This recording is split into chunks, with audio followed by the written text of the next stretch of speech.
जाप 4 वर्ष तक सावधानी से कर लिया जाए तो मुझे इसका जो अनुभव हुआ है परम दयालु नारायण की कृपा से कि उसे 4 वर्ष में भगवत साक्षात्कार हो जाए।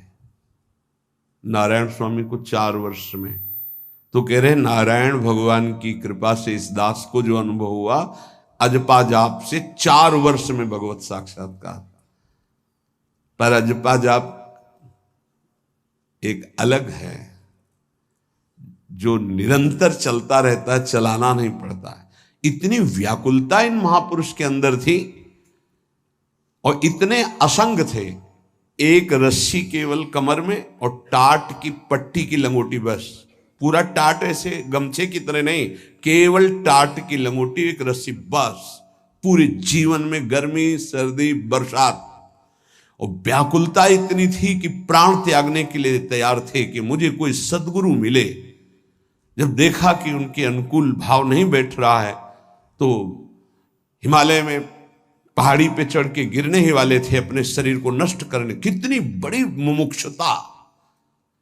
उसी समय पीछे से किसी ने पकड़ा और कहा, मंत्र ही तो चाहते हो ना, नारायण नारायण नारायण यही जपो, असंग रहो, असंग रहो, नारायण नारायण जपो। वो औरों की असंगता की बात जाने दो, शरीर से भी असंग हो गए। वो कह रहे कि 4 वर्ष में अजपा जाप से मेरे स्वामी नारायण की कृपा से इस गुलाम को भगवत साक्षात्कार हुआ। पहला जो दर्शन हुआ, इससे पता चलता है फिर आगे दर्शन होते रहे। पीछे छम छम की आवाज आई। अचानक वो इतना आकर्षण था कि मैं मुड़ा, देखा वो विमान की छोटी छोटी घंटियां बज रही थी। 4 पार्षद जो भगवान नारायण के आसपास थे और बीच में भगवान नारायण विराजमान थे। विमान नीचे उतरा, जो ही हमने देखा साष्टांग दंडवत किया, निहाल हो गए। मेरे स्वामी नारायण, जो नाम जप करोगे भगवान वही रूप का अनुभव कराएंगे। उन्होंने कहा, अब तुम्हारा जीवन कर्तव्य पूर्ण हो गया, अब तुम्हारे लिए कोई कर्तव्य नहीं। बद्रिकाश्रम चले जाओ और वहां बस मेरा भजन करते रहो, तुम्हारा काम पूरा हो चुका है। इस साधन से मैं कृतकृत्य हो गया, अजपा जाप से। ये अजपा जाप सब कोई कर सकता है, पर इसमें ये नियम है, वाणी से सत्य बोलना। अजपा जाप उसी का चलेगा, सत्य बोलने वाले का। ये जब उतरे हैं भगवत मार्ग में तो झूठ काहे को बोले भाई, काहे को झूठ बोले। लेकिन झूठ का तो ऐसा राज्य हो चुका है जबान पे, मतलब समझे में नहीं आता कि हम झूठ बोल रहे। और झूठ में कलयुग का वास है, असत्य, इसमें कलयुग का वास है। इसीलिए प्रायः सबकी वाणी से झूठ निकलता है। झूठे ही लेना, झूठे ही देना, झूठे ही भोजन, झूठ चबेना। तो कम से कम और भूले तो भूलो तुम जिन भूलो मालाधारी। अय भगवत पार्षद, तुम क्यों भूल रहे हो कि तुम सत्य स्वरूप भगवान की आराधना करते हो। प्रेम पूर्वक जप करना, समदर्शित्व भाव लाना। अजपा जाप 24 घंटे होता है श्वास के साथ पहले। 4 वर्ष के साधन से विमान में आए हुए भगवान नारायण का दर्शन। भाई जी महाराज का तो ऐसे दर्शन, निज पार्षद जन निज जन थे, उनके बीच में भाई जी से पूछते जा रहे हैं, पूज्य श्री जयदयाल गोयनका जी, भगवान के चरण कितनी दूर हैं? बस बोले पास हैं, स्पर्श कर रहा हो। कैसे लोगों को विश्वास होगा? कैसे? जैसे वो एक विज्ञान से पढ़े लिखे डॉक्टर, तो उनको लग रहा था कि संत ऐसा कैसे कर सकते हैं कि किसी का कैंसर नष्ट कर दें। जैसे उनको लग, पूज्य राधा बाबा के प्रारब्ध को भाई जी ने अपने शरीर पर लिया। देखो, नाटक करना अलग बात है, सिद्ध संत जन करुणामय होते हैं। कल फिर बताया था, उन्होंने अपने प्रारब्ध जो भजन साधन से एकत्रित किया हुआ उनको दिया, प्रारब्ध अपने ऊपर ले लिया, अपनी टांग कटा ली उनका कैंसर। भाई जी अस्पताल में भर्ती रहे राधा बाबा के प्रारब्ध को लेकर के। इन संतों की महान उदारता और महिमा को कैसे कोई जानेगा। ये अजपा जाप में बड़ी सामर्थ्य है। इसमें क्या होता है कि जपना नहीं होता है, पर यहां तक पहुंचना कठिन है। पीछे बताया गया था कि इतने समय तक अगर आप वैखरी से भजन करें, परसों ही शायद चर्चा हुई थी, फिर आपके कंठ से चलने लगेगा, फिर आपके हृदय से चलने लगेगा, फिर नाभि से चलने लगेगा। ये श्वास पर अभ्यास किया जाता है। ऐसा जैसे आवाज ना निकले पर आप गुनगुनाओ, नाक की वायु को अंदर से काटते हुए नाम के द्वारा, बस आवाज नहीं निकल रही, वह क्या चल रहा है श्वास में। हमने नारायण शब्द का अभ्यास किया। नारायण स्वामी जी कह रहे, जो हमें गुरु जी ने दिया नारायण नारायण, 24 घंटे इसका अभ्यास करते करते रोम रोम आनंद से भर गया और नारायण शब्द स्वाभाविक चलने लगा। अजपा जाप बहुत जल्दी भगवत साक्षात्कार कराता है। करता नहीं रहता जाप का, और जाप होता है। भोरी सखी जी ने भी कहा, नाम श्वास दो बिलक चलत है, इनको भेद नमो को भावे, श्वास ही नाम नाम ही श्वासा, नाम श्वास को भेद मिटा। बहुत जो चाहोगे प्राप्त हो जाएगा। ये रुपया पैसा संसार की भोग सामग्री, ये तो तुम्हें कोई देगा भी तो तुम्हारी इच्छा नहीं होगी, आसक्ति नहीं होगी इनकी तरफ। ब्रह्मादि के भोग सब विषम लागत ताई, नारायण ब्रज चंद की लगन लगी है जाई। अजपा जाप को निरंतर चलाने के लिए एकांत में भगवान की कुछ स्तोत्र और प्रार्थना है, उनको गाइए और रोइए, प्रभु से प्रार्थना कीजिए, क्या मुझे अजपा जाप दे दीजिए, निरंतर भजन दे दीजिए, वो दे देंगे। हमने संतों से सुना है कि भगवान भजन मांगने की बात को बड़ी जल्दी पूरी करते हैं, कि मुझे अखंड भजन दे दीजिए। हृदय से जब चाहोगे तब, वो अंतर्यामी है, वो आपके अंदर बैठे देख रहे हैं। भगवान मुझे भजन दे दिए, और आपके चल रहा विविध भोगों की, तो पहले उन भोगों को नष्ट करेंगे या पूर्ण कराएंगे, तब आखिरी बातें आएगी। जब विभीषण जी श्री भगवान के सन्मुख गए, तो भगवान ने सबसे पहली बात पूर्ण की, जो लंका में चलते समय भाव आया था, कि भगवान के चरणों का आश्रय लेकर उनके बाहुबल से इस रावण का विनाश करके जिस सिंहासन पर बैठकर इसने लात मारी, यहीं बैठूंगा आके। पहला काम किया, समुद्र का जल मंगाकर लंकाधिपति पद पर अभिषिक्त कर दिया। लंकेश कह के उन्होंने कहा कि प्रभु उर्कछु प्रथम वासना रही, प्रभुपद प्रीति सरित सो वही। प्रभु आपके चरणों के दर्शन से कोई कामना नहीं। तो भगवान कहते नहीं, पहले कामना की थी उसकी पूर्ति ले। हम भगवान से भजन मांगेंगे, साथ में नाना प्रकार की वासनाएं हैं, तो इसीलिए जब बहुकाल करी सत्संगा, सत्संग सुनते सुनते ये दिमाग में बैठ जाता है कि भोग वासनाएं कामनाएं ये हमें फंसाने वाली हैं, हमें नहीं चाहिए। जब आपके अंदर से उदासीनता आएगी, तब भजन की मांग पूरी हो जाएगी। कभी कभी भगवान का गुणानुवाद करके एकांत में रोया करे साधक। कभी रोना आता है अपने इंद्रिय और मन के विलास की पूर्ति ना होने पर। इतने मोटे मोटे आंसू गिरते, तब लगता है कितने कीमती आंसू कितने घटिया जगह में गिरा रहे हो। अरे इन्हीं से प्रभु को खरीद लेते हैं।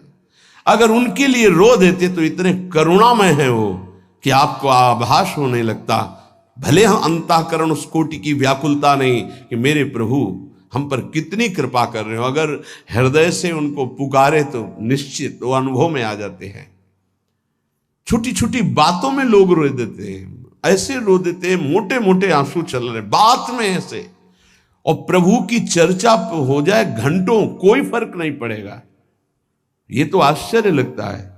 और भक्तों को चाहे जितना भीषण कष्ट हो, कभी आंसू नहीं निकल सकते। जब आंसू निकलेंगे तो भगवत भाव में निकलेंगे। कह रहे नारायण स्वामी कि अजपा जाप के लिए भगवान से प्रार्थना करो, कभी कभी एकांत में उनके स्तोत्र हैं, गुण हैं, उनको गा गा कर रो, उनसे प्रार्थना करो, हे दीन बंधु मुझे अपना अखंड भजन दे दो, जो चाहिए सब प्राप्त हो जाएगा। भजन से क्या नहीं प्राप्त हो सकता। एकांत में बैठकर रोने से, ऐसे प्रतिदिन जब आप नियम बना करके प्रभु से प्रार्थना करेंगे। मीराबाई जी ऐसा ही करती थी, रात्रि में गिरधर से बात करती थी, प्रार्थना करती थी। नारायण स्वामी जी कह रहे हैं उपासक ये बिल्कुल ध्यान रखे, यदि नाम सिद्ध करना है तो झूठ बोलना शपथ पूर्वक त्याग दे। झूठ नहीं बोलूंगा, सत्य बोलना इस अजपा जाप के लिए निहायत जरूरी है, निहायत जरूरी है। प्रार्थना है, काहे को मलिन करे जिह्वा। जब हम भगवत मार्ग में चल रहे तो ये याद भूल जाती है हमें कि हमें सत्य ही भाषण करना है, असत्य नहीं बोलना। ये हमें भूल जाते हैं। क्यों भूल जाते हैं? क्योंकि माया का ऐसा प्रभाव। अगर हम भजन के प्रेमी हैं, भजन बढ़ाना चाहते हैं, तो हम झूठ क्यों बोले?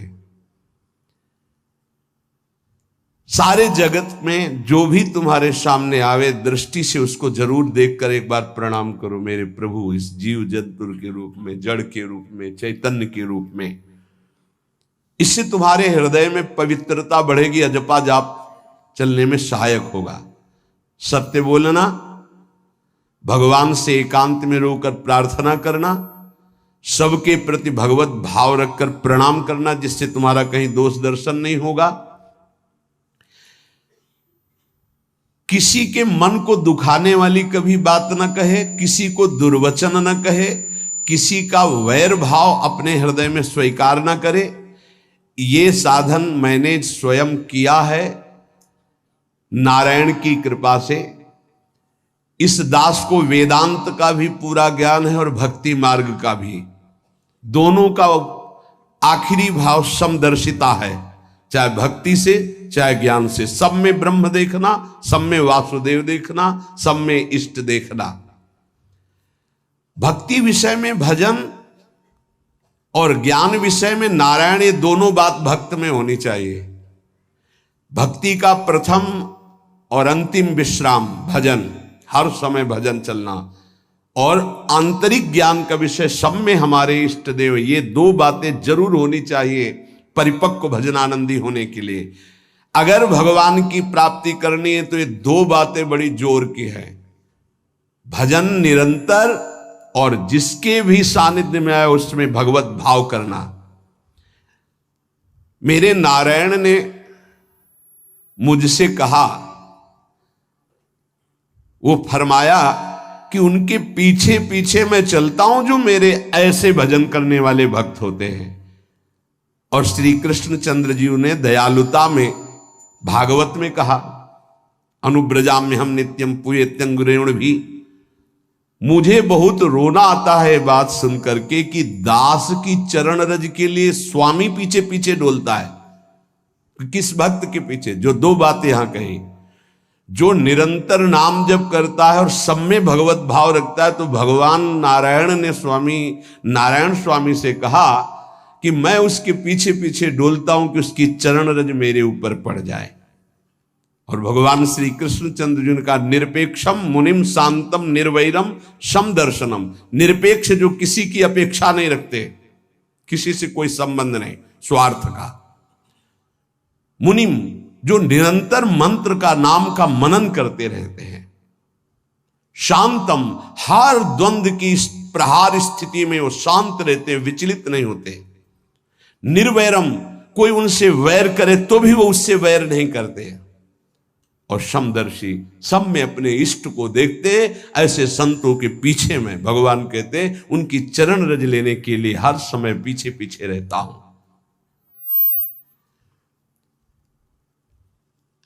अहिंसा परमो धर्मा शास्त्रों में वर्णन किया गया है।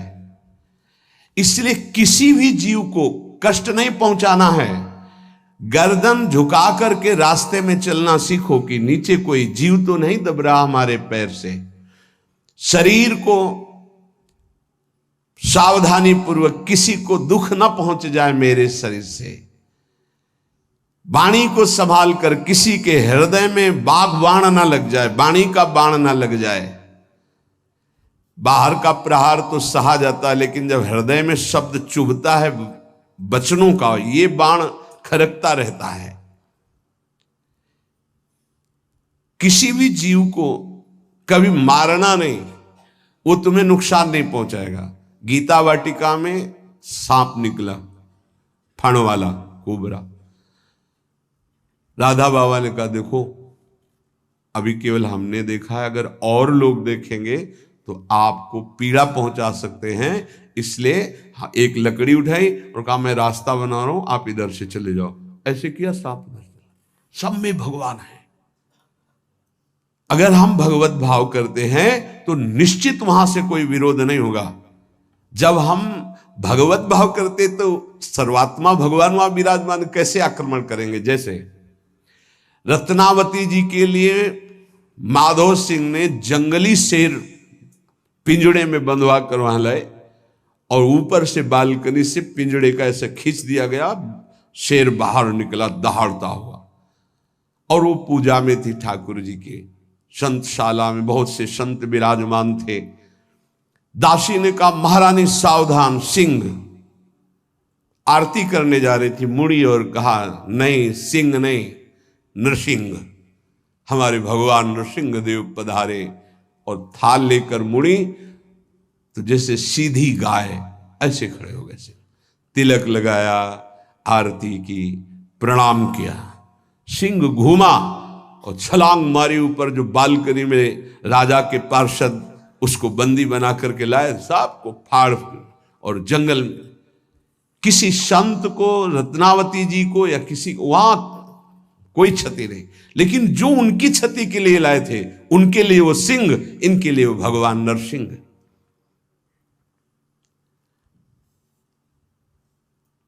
यथा योग्य दूसरे की सहायता करना, ये अपने भजन को बढ़ाने के लिए अत्यंत आवश्यक है। नारायण स्वामी जी कहते हैं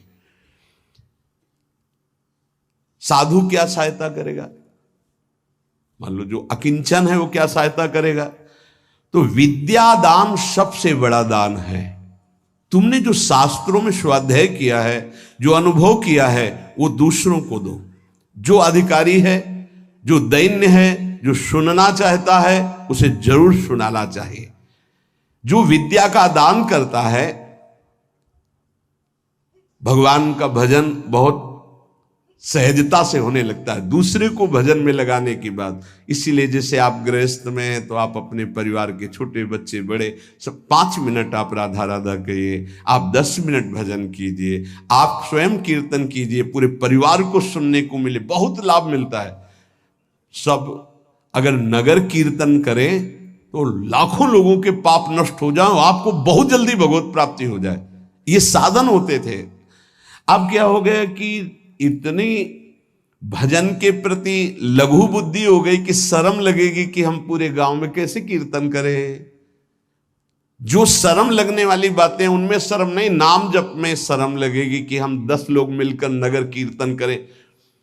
पहले ऐसा था, प्रातः 4 बजे गांव के 10-20 लोग बड़े बूढ़े मंजीरा लेकर, ढोलक लेकर के आसपास गांव में फेरी देते थे, जिसे प्रभात फेरी कहते थे, और वो नाम कीर्तन करते हुए कितनी सुंदर प्रथाएं थी। शाम के समय रामायण या भागवत की कथाएं कोई जो पढ़ा लिखा है वो सुना रहा है, 10-20-50 ऐसे आसपास के घरों के लोग बैठकर भगवान की चर्चा सुन रहे हैं।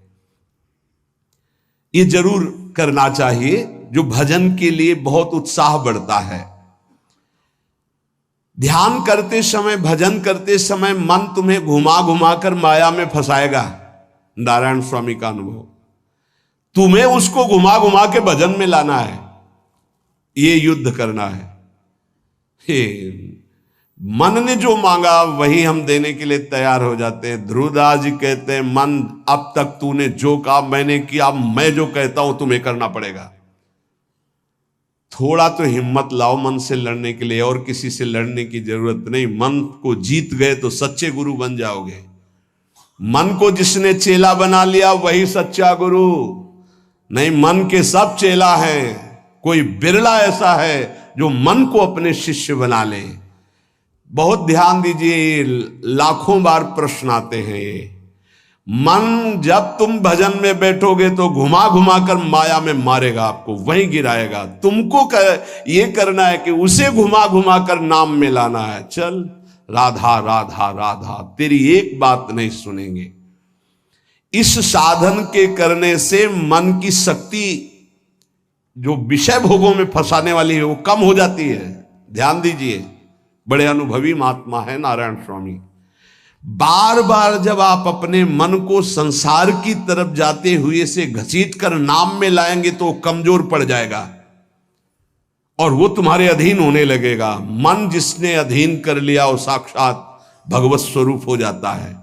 मन मारिया तन बस में की ना, हुआ भरम सब दूर। बाहर से कछु दिखत नाही, अंदर चमके नूर। आपो त्याग जगत में बैठे नहीं किसी से काम, उनमें तू कछु अंतर नाही। संत कहो चाहे राम, वो भगवान का स्वरूप हो जाते हैं। मन की प्रत्येक स्फुरणा पर ध्यान रहे, वो तुम्हें संसार की तरफ घुमा घुमा कर मारेगा, तुम्हें घुमा के नाम में लाना है। ये साधन तुम्हें अजपा जाप में स्थित करेगा। मन रूपी दर्पण को साफ करना है। जो जो वासना आवे उस वासना को नहीं भोगना है, इससे मन रूपी दर्पण साफ हो जाएगा। जैसे जैसे तुम वासनाओं को भोगते हो वैसे वैसे मन के ऊपर परत चढ़ती चली जाती है मल की, और जैसे जैसे तुम वासनाओं को नहीं भोगते हो तो मन निर्वासनिक होता जाता है।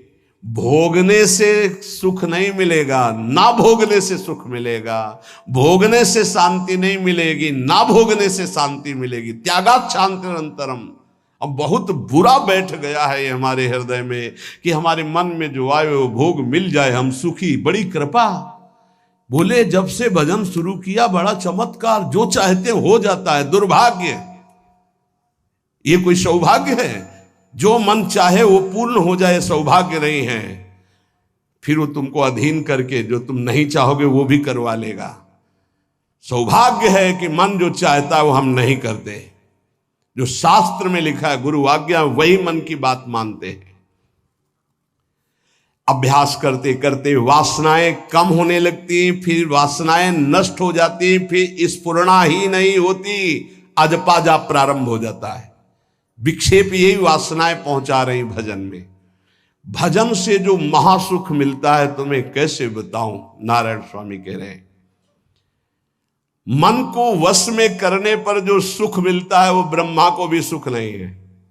अब आप सोच लीजिए, मन के अधीन होने पर दुर्गति तो सब देख रहे हैं, लेकिन मन को वश में करने पर जो सुख है वो परमेष्ठी पद ब्रह्मा में भी नहीं है। इसीलिए भक्त कहता है न पारमेष्ठ्यम न महेंद्र धिष्णम, नहीं चाहिए देवराज इंद्र का पद या ब्रह्मा का पद। ऐसा सुख स्वयं मिल गया क्योंकि मन अधीन हो गया।